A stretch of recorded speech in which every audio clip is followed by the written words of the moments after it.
Well, we'll come back to Sony a bit later, just because I don't want to feel like we're only beating up on Sony.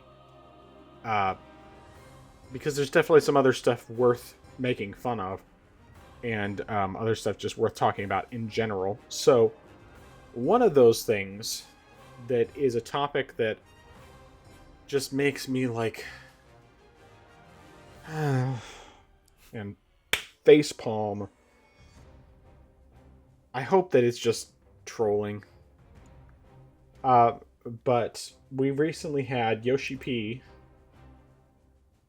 who is um, one of the Final Fantasy 14 director, and he was asked about the possibility of remakes of Final Fantasy games, and he knows that there are requests for Final Fantasy 9 remake, which was in the Nvidia leak, has been something that supposedly is happening for a while now. Um, but here's what he had to say about the Final Fantasy 9 remake. I do know there are requests for Final Fantasy 9 to be made, but when you think about Final Fantasy 9, it's a game with huge volume.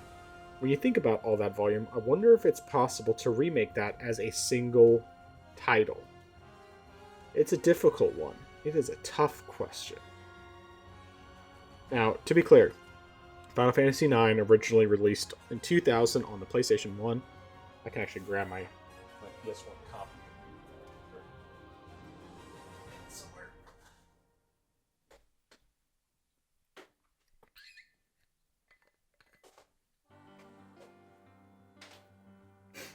My original black border Final Fantasy IX, and then it came out later as a PS1 classic for PS3 and PSP, where I have it, and then got support for Vita in 2012. Then it was released for mobile and PC in 2016, and then came to PS4 in 2017 and Xbox One and Switch in 2019. And I'll grab my physical of Switch version, but you can go ahead and take it away on your thoughts. Oh boy. Okay, yeah. So I really hope that he's not being serious. Good, very good style there. But I really hope he's not being serious. I really hope that this isn't a thing, because there's no reason why this game should take multiple parts to tell the story. I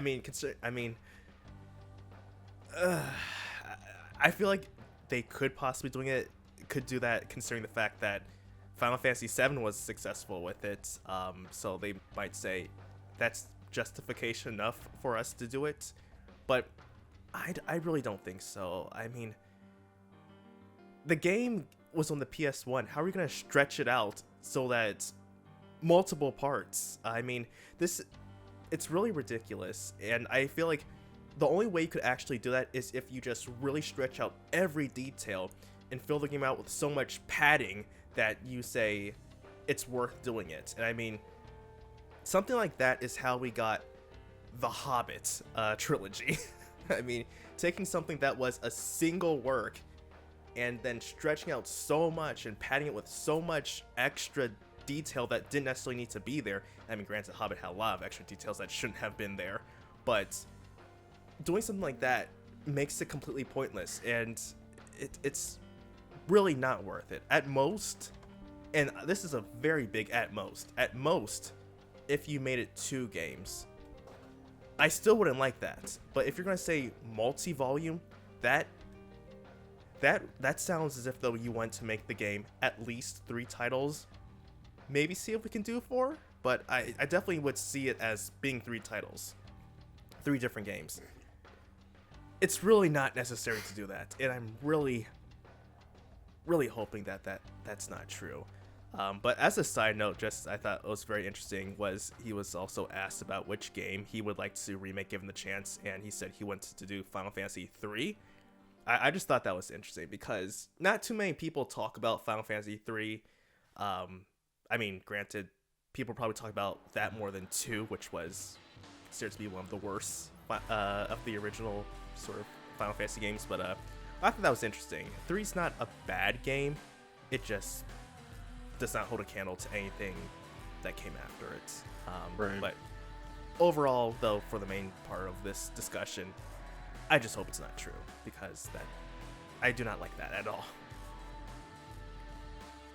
Yeah, I mean, I wonder if either he is completely trolling or if he just doesn't know about this remake that's supposedly already that's already being done. I don't know. I really do not like the idea of doing this. Now, to be fair, I wasn't really a fan of the idea of them doing it with Final Fantasy VII, but I ended up really liking Remake, and I've heard Rebirth is even better from what everyone's been saying, and Rebirth does a lot more of the story, basically, as far as I know, where, Remake was just until you left Midgar, basically. They really stretched that out, but not in a way that I thought was bad. I actually thought it worked just fine. Rebirth basically takes you to the end of Disc 1. So, I mean, when you consider Disc 2 is not technically as long as Disc 1, I mean, I know that the third game is supposed to just be the rest of the story. So, at least we know that, the third game will cover, what's left of the Final Fantasy VII story with whatever alternate stuff they do with it. And I have no idea what that's going to be, but doing that with Final Fantasy IX, while I wouldn't necessarily be opposed to the idea of a Final Fantasy IX remake being different in some ways, I don't want them to Nomura it like they did with Final Fantasy VII. Because, I think Remake has incredible gameplay, despite being obviously a very padded version of that early story from Final Fantasy VII. But I thought it also, it did a good job with developing some of the characters more, like characters like Jessie, for example, and Biggs and Wedge, because Biggs and Wedge and Jessie, they were all very short-lived, literally and figuratively, in the original game, and in Remake and Rebirth. I mean, I don't know what, if any, part any of them have in Rebirth, but in Remake, it seems like at least one of them may have survived. I mean, it's hinted at the end. I mean, a bit of a spoiler, but whatever. I mean, I don't even know if you'll ever even play these games, but I don't know what even happens in Rebirth yet exactly, other than the major event that happens at the end of Disc 1 still happens in Rebirth. That's the only thing I know. But beyond that, I don't really know anything about the rest of it. So I don't like the idea of Final Fantasy IX remake being split up like that. I just don't want Square Enix to milk it out. And I mean, my hope is that because of the fact that Final Fantasy IX remake was in the NVIDIA leak, that it's something that's already being worked on, and that it is just going to be a true to the original remake. Don't mess with the formula, just very simply update the visuals and all of that, and that's all you need to do. Just update the visuals. You can re-record the soundtrack, of course, that'd be great. Obviously redo all the cutscenes and all that. It's yes, remake, it doesn't have to be a full-blown, turn it into an action game. I just don't think that's necessary. Even though I wouldn't necessarily be opposed to it, I also want, for fans who are, really big on the original game, to not have it changed like that. It's just not necessary. 7, I felt like, was much, much less of an issue, mostly because of the fact that with the way that Advent Children and everything took the direction that took the Final Fantasy VII story, it felt like it fit a little bit better, but I don't know. And also just the idea that remake and that the new trilogy is essentially taking place after Advent Children, after the events of Advent Children, potentially.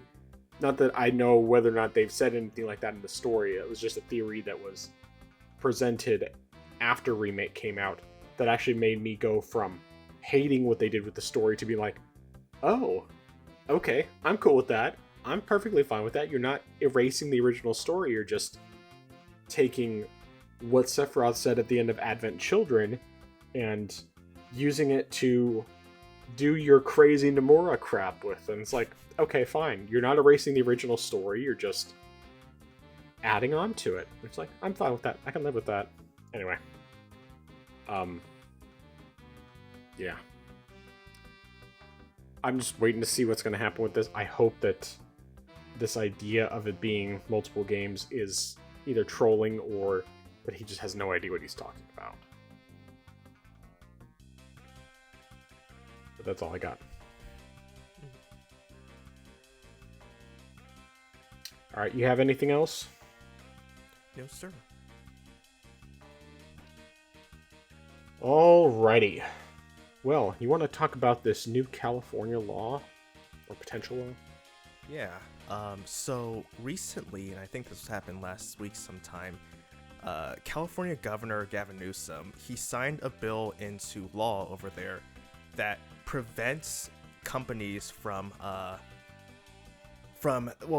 they have to be upfront and disclose if the products they provide, whether this is for video games, movies, shows, etc., they have to be transparent if these things are actually able to be owned by the people that buy them. So, as it says in this article from IGN, as by The Verge, the law, AB 2426, will prohibit storefronts from using the words buy, purchase, or any other term which a reasonable person would understand to confer an unrestricted ownership interest in the digital good or alongside an option for a time-limited rental.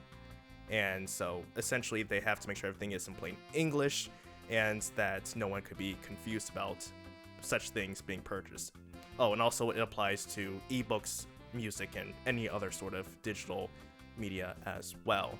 And yeah, so that's pretty much it. It doesn't go into effect until next year. I don't think there's an actual date that I recall seeing as far as like it goes live this day, but definitely just goes out into effect next year.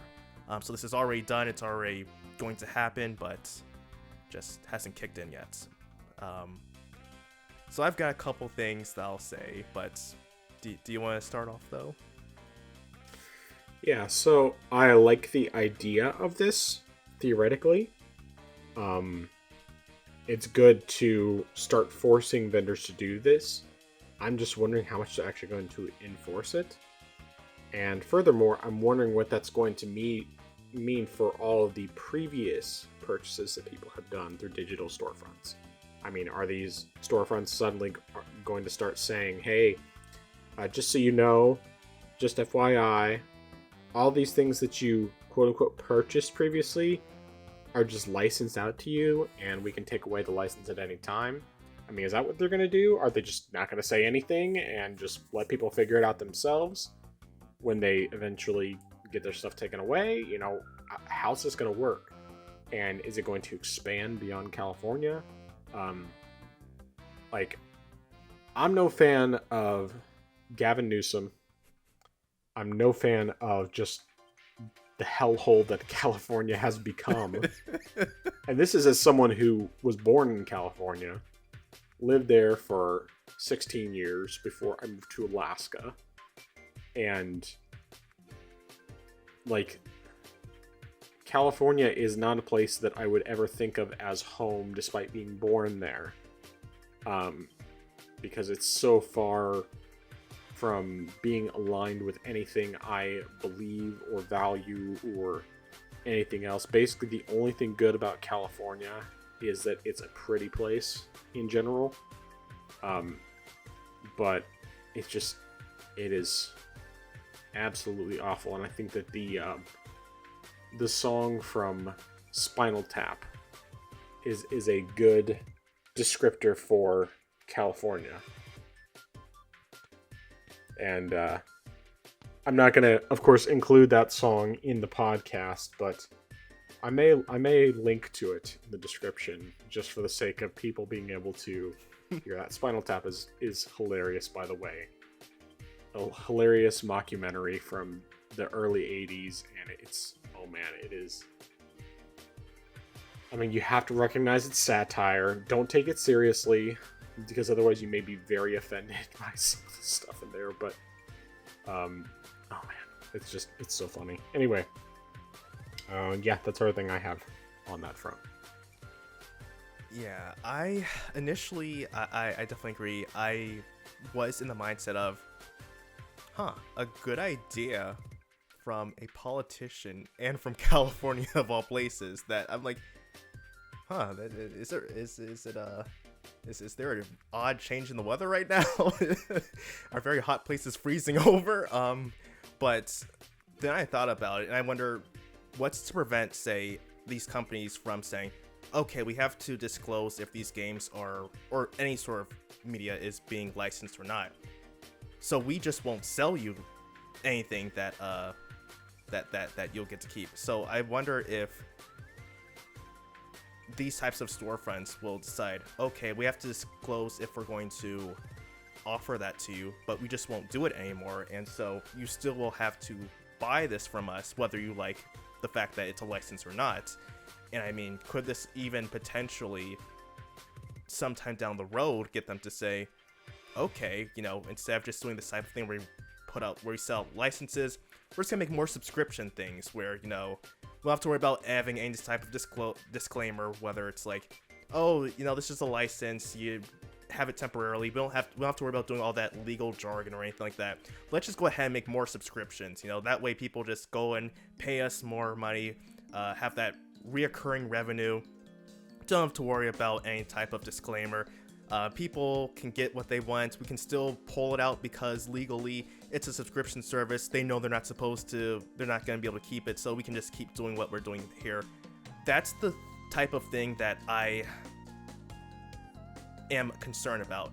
And again, it's not that it will happen, but I'm just looking at the worst case scenario, which is something similar to something that happened several years ago with how there was a proposal for like trying to stop scalpers online and stuff from buying stuff like that. So I'm partially concerned if this is just a case of government doing something in a misguided attempt to do something good, but somehow it might end up it might turning on the consumers in the long run.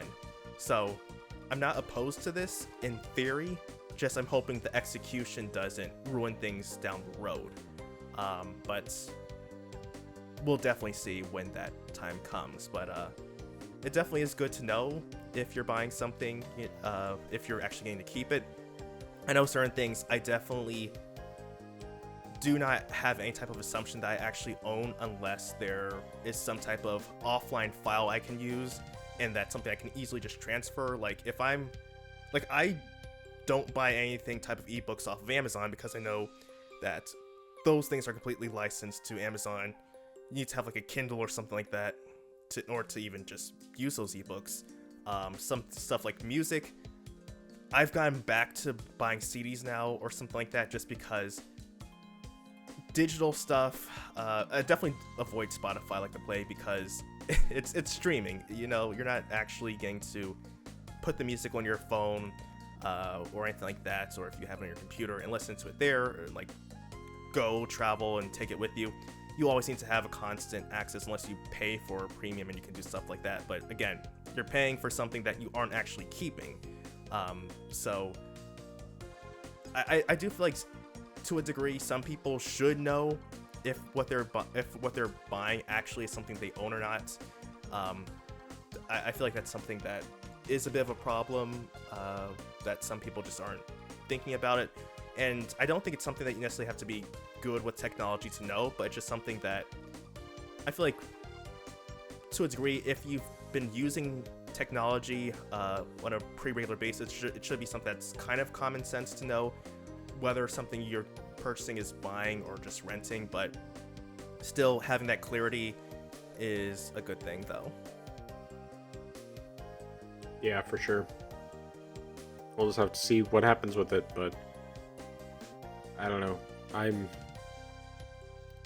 pessimistic about whether or not companies will be really honest about it. And of course, your idea of potentially they're just going to use this as a reason to do more subscription services, well, that seems pretty likely. So I guess we'll just watch and wait and see what happens.